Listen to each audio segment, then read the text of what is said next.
Hello friends, good afternoon. Am I audible and visible properly?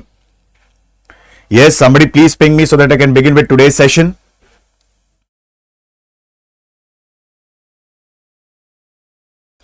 Yes guys, hello. Somebody please ping me.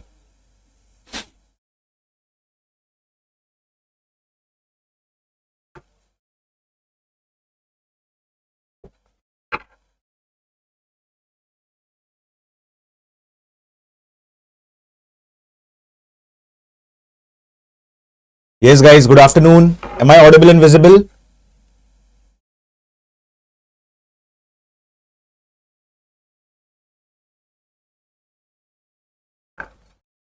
Good afternoon, Divya.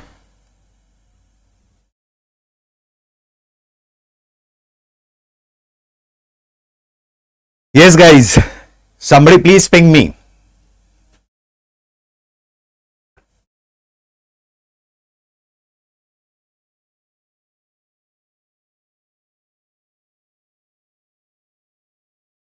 Okay, thank you.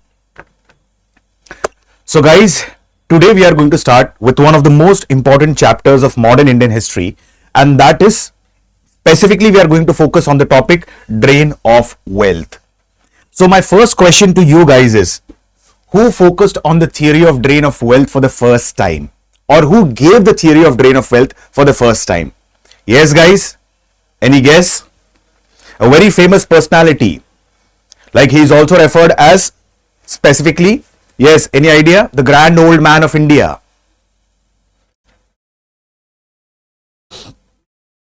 Dadabhai Navroji, correct.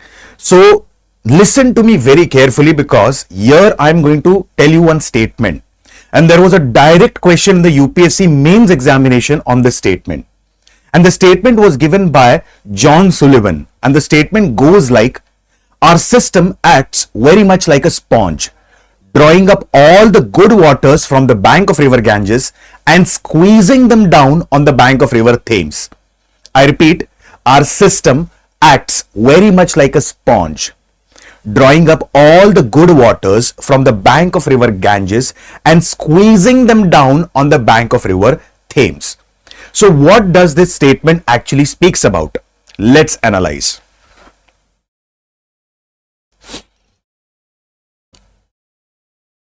Now,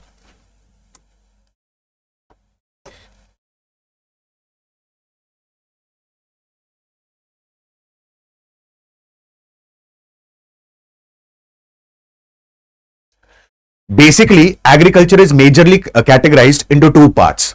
That is subsistence agriculture and commercialized agriculture. In subsistence agriculture, I will cultivate only those crops which are important for sustaining my livelihood. But in commercialized agriculture, I will cultivate those crops which are high in demand in the national as well as international market.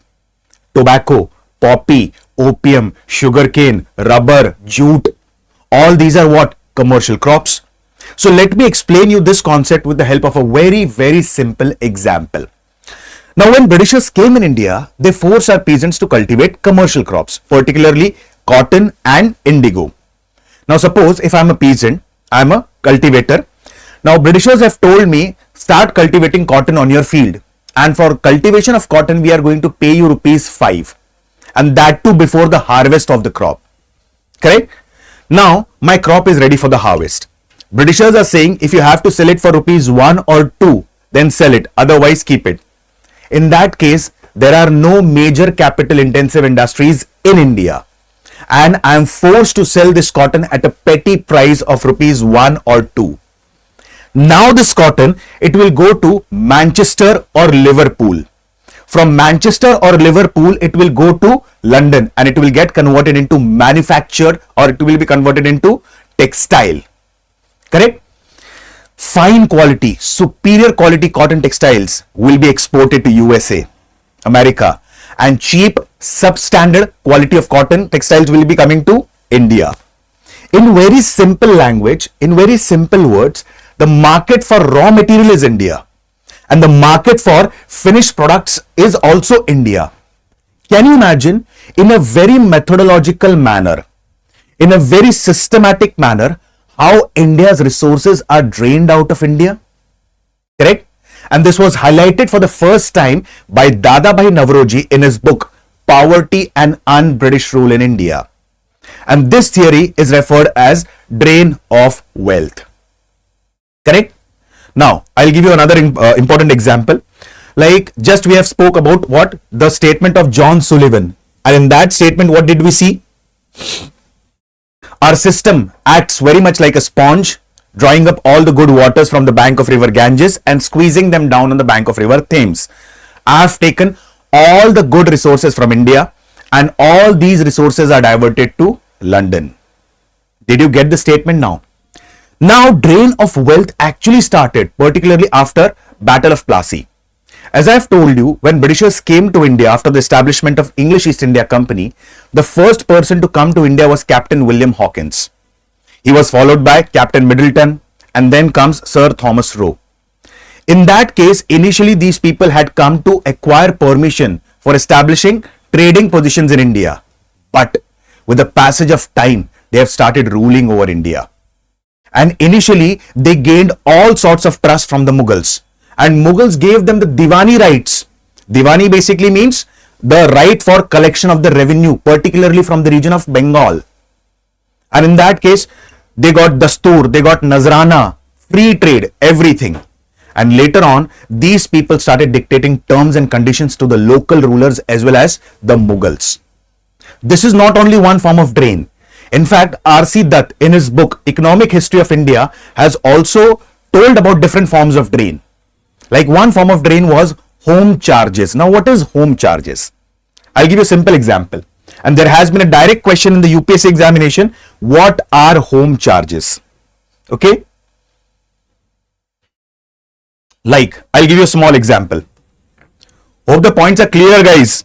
If you have any query, any doubt, you can stop me. You can immediately ask me a question. Correct? Now, I'll give you a very simple example. What are home charges? And there has been a direct question in the UPSC Prelims examination. Which among the following things are included in the home charges? As I've told you, Dalhousie had come in India with one system which is referred as guarantee system. Now, what is guarantee system all about? In guarantee system, I'll give you a very simple example. Britishers are asking the investors to invest in India, particularly for the development of railways. True? Now, in that case, like Britishers have said that you have to invest in India for the next 20 years and you will be getting annual return of at least 5% interest rate. Okay? Like small example I'll give you. Suppose I have invested rupees 100 as an investor. Correct? Now, for the next 20 years, I'll get an interest rate of 5%. Simple words, that accounts to 100 rupees. And finally, Britishers will pay me 200 rupees and purchase the entire railways from the investor. And this system is called as guarantee system. Who introduced this system? This system was introduced by Lord Dalhousie. True? Excuse me. This was introduced by Lord Dalhousie. In simple words, where will the money come from? Correct? Now, Britishers are paying the investor the interest rate. The money will come from India. Now, Britain and France, they are continuously fighting battles with each other throughout the world. Correct? Hence, the battle between Britain and France is also referred as a global war. Why it is referred as a global war? Since these people are fighting throughout the world for colonization. Correct? And where will the money come from? Like they are purchasing military weapons, ammunition, arms, the money will come from India. Gratuities and pensions. Like for example, there is another important thing, remittances. I'll give you a small example. What is remittance? Suppose a civil servant comes to India. Now, whatever money he is earning, certain amount of money he is sending back to his family way back in London. That is remittance. If that civil servant gets retired, he's given a pension, gratuity. Where will the money come from? The money will come from India. Except for waging war outside India, everything went from India. Correct? So in simple words, this is nothing but drain of wealth. And this was highlighted by R.C. Dutt in his book Economic History of India. This was also highlighted by G.V. Joshi. This was also highlighted by Dadabhai Navroji in his book Poverty and Un-British Rule in India. Correct? And in a very systematic manner, Britishers also paralyzed our rural industry. Now, how did Britishers paralyze the rural industry? Let's have a look at this. Did you understand the concepts, guys? Please let me know. Just a second. These are the things that are included in home charges, pensions and gratuities, interest on public debt raised in England, interest on the railway capital investment that we had studied right now in the form of guarantee system, then expenditure on Indian office establishment, purchase of military stores or weapons, arms and ammunition, correct, except for what? Waging war outside India. Everything went from India, correct. These are the estimates of the drain of wealth. Yes, guys. For the students who are new to the platform, let me tell you one thing. Many aspirants have a question, sir, where to download the PDF of the session from? You can directly download the PDF of the session from my Telegram channel, history_Alok Ojha. I repeat, you can download it from Telegram channel, history_Alok Ojha. Okay. And hope so, guys, you are revising the concepts, because we have seen by now advent of Europeans, important governor generals, important charter acts, education commission, peasant movements, role of press in India, revolt of 1857. Please keep on revising the concepts, because majorly in UPSC examination, there is a tendency that they majorly focus on the modern India. Correct? So please keep on revising the concepts as well.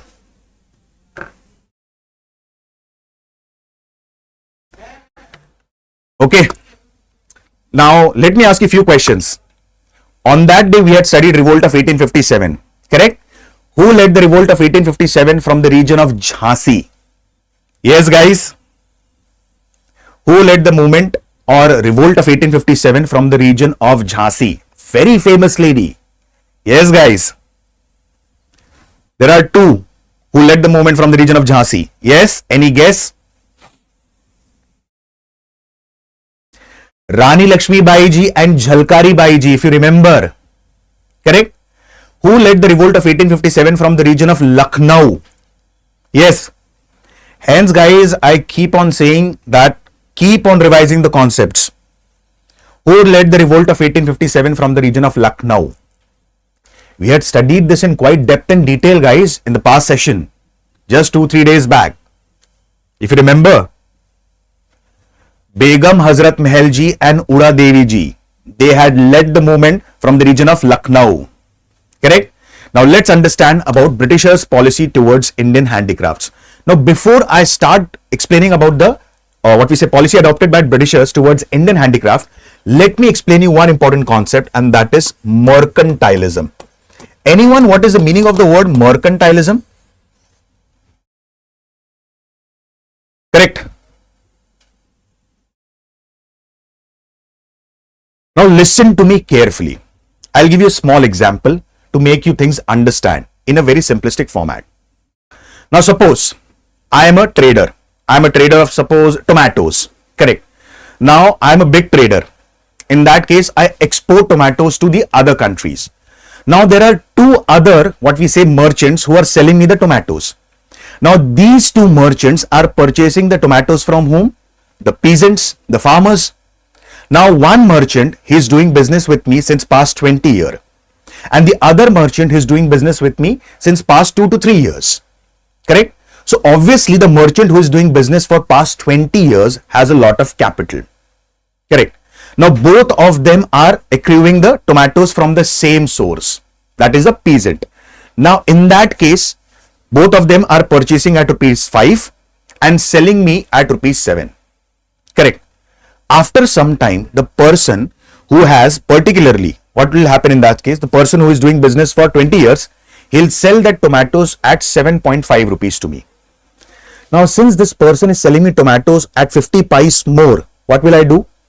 I'll say, I'll tell him that please reduce the quantity of your tomatoes, and I'll increase the quantity of the tomatoes from the other merchant who is doing business with me since past 2 to 3 years.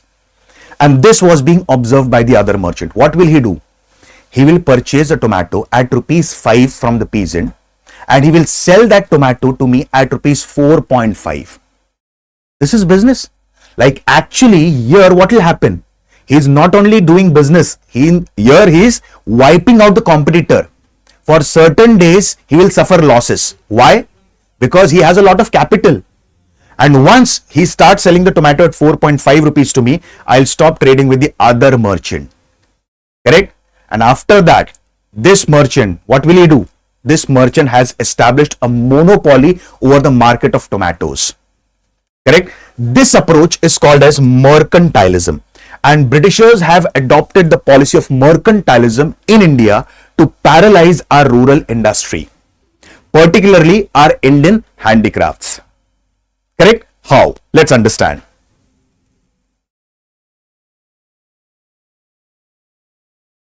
Now let's understand this concept. As I've told you, I had given an example.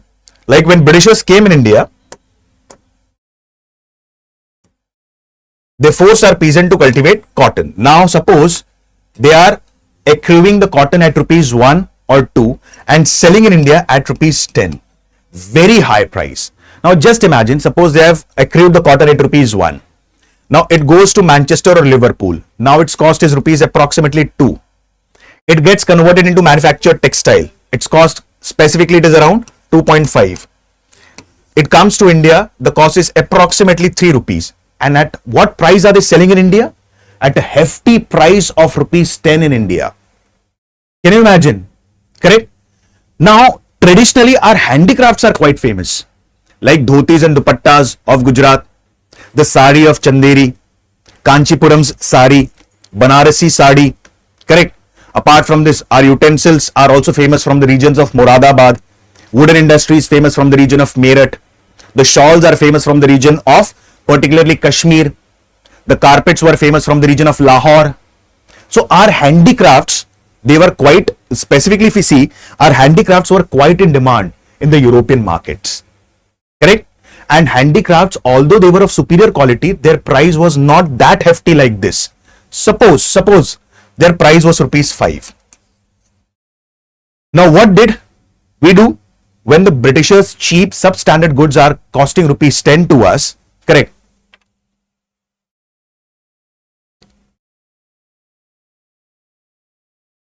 When the cheap substandard goods are costing rupees 10 to us, we have started preferring our handicrafts. And handicrafts are also high in demand in the international market. Correct? Now what happened? What did Britishers do? Now they started selling their product at rupees 4. When they started selling their product at rupees 4, automatically the demand for handicrafts declined. Secondly, as I've told you, handicrafts were high in demand in the international market, particularly in the European market. Now what did Britishers do? They made certain rules and regulation.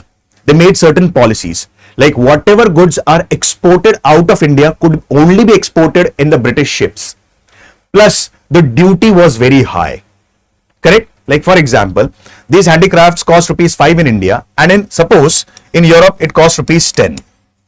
Now what did Britishers do? Like this will only be exported in British cargo ships. Apart from this, this will only be exported in the British cargo ships. Apart from this, what will happen? The duty was so high, it was approximately 10 rupees duty was there. So it costed around 15 rupees. The product of 5 rupees, which is costing in the European market at 15 rupees, what will happen? Automatically, the demand for that handicraft will start declining. And in such a systematic manner, Britishers paralyzed our rural industry. And this policy or this approach is referred as mercantilism. Clear, guys? Any query, any question, any doubt? Please feel free to ask. Yes. And in this manner, they destroyed our rural industry. Hope so the points are clear. Today's session is not much big. Hardly 10-15 minute session is more. Hope so the points are clear, guys. Any query? See, like the Satara, Kolhapur, Gorakhpur, all these regions were famous for manufacturing arms, handicrafts, like specifically Moradabad and Banaras. They were majorly famous for what? Moradabad and Banaras were famous for brass, copper, bronze utensils. Correct?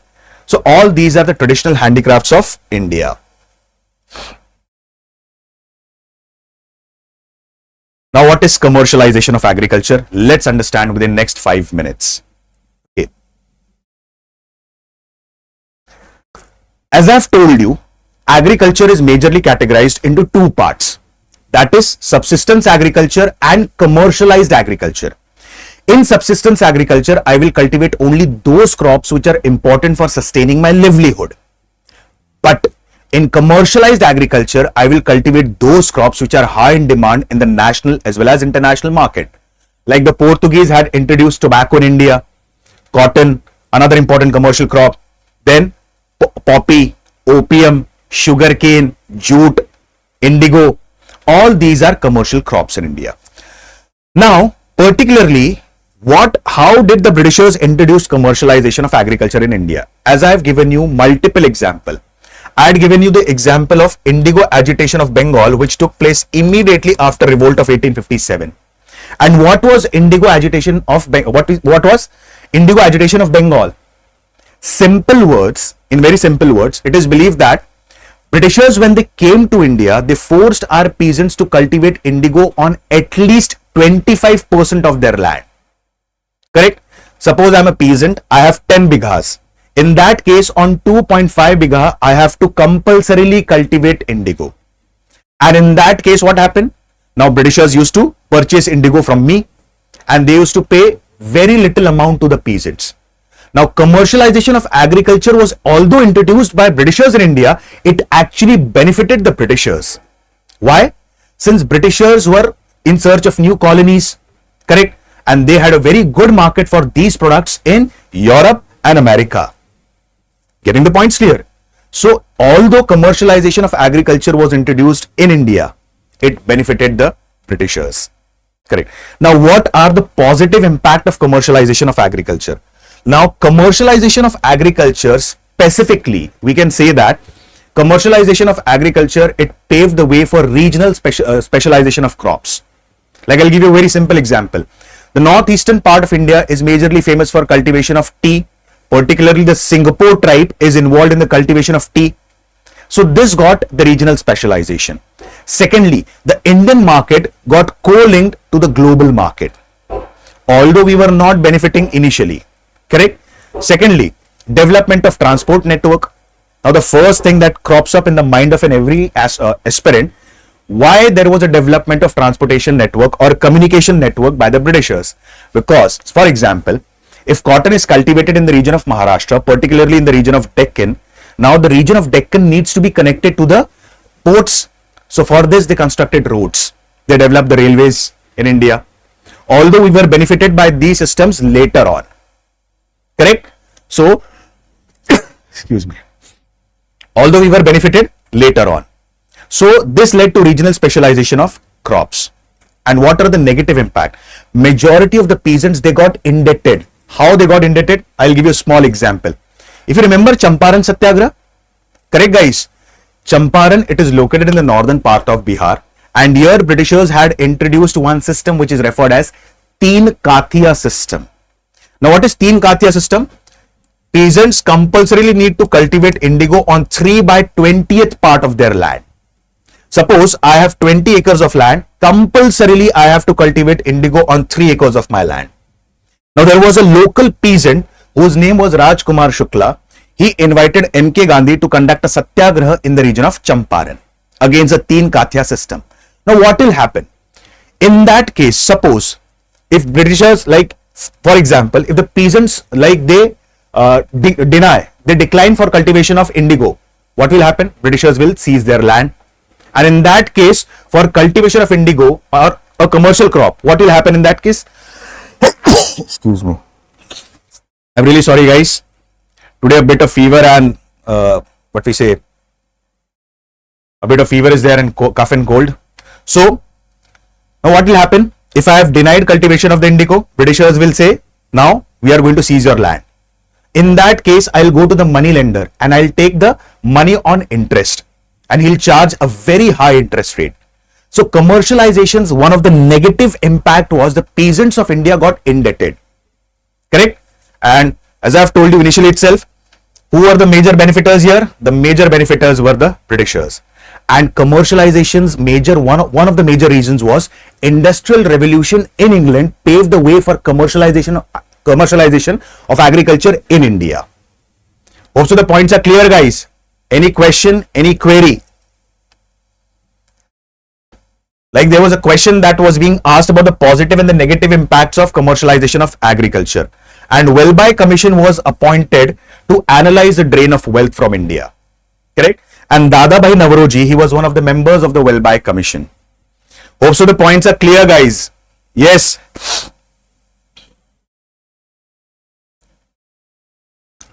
Correct? Now let me ask you a few questions. Today's session, as I've told you, won't be much longer. Correct. Tomorrow's session is very important because tomorrow we are going to study about the formation of Indian National Congress. Correct. Like on 20th December 1885, Indian National Congress was formed at Gokuldas Tejpal Sanskrit College. The first session was attended by just 72 delegates and it was presided by Vomesh Chandra Banerjee. Second session, it was held at Calcutta and presided by the Grand Old Man of India. Correct? Dadabhai Navroji. And there were more than 400 delegates in the Calcutta session. Third session is very important. Madras. Why? It was presided by the first minority president of INC, Badruddin Tayyabji. So direct questions could be asked in the UPSC examination. Which among the following Englishmen presided over the session of Indian National Congress? Yes, can you take a wild guess? Yes, guys.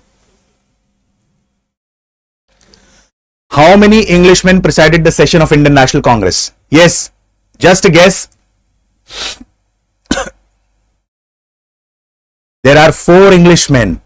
Please do not get confused. Alan Octavian Hume was just a secretary to Indian National Congress.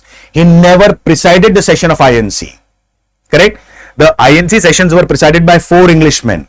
George Yule, William Wedderburn, Alfred Webb and Henry Cotton. So all these core concepts, who are moderates, who are extremists, we are going to study tomorrow. So please be present in tomorrow's session, which is again very important. Another important announcement, guys, the Sampoorna morning batch, correct? And the timing would be around 8 a.m. It will start on 24th of March 2025 with beautiful offers and facilities like Prelims and Mains Residential Program is a part of it. Rupees 11,000 reward to the monthly top performers. Full refund of the fees on qualifying the prelims examination and interview guidance program is also the part of the Sampoorna batch. So to avail the benefits of this batch, you can use my code ALOK Live. Okay, guys. One more important thing. Many students, many aspirants have a question, sir, where to download the PDF from? As I've told you, you can download the PDF from my Telegram channel, history_Alok Ojha. Clear, guys? Any query? Any doubt? Okay, guys, with this, I'll stop my words for the day. Tomorrow's session would be very important because we are going to study different aspects of the moderates and extremists. Okay, guys, for now, thank you and have a wonderful day.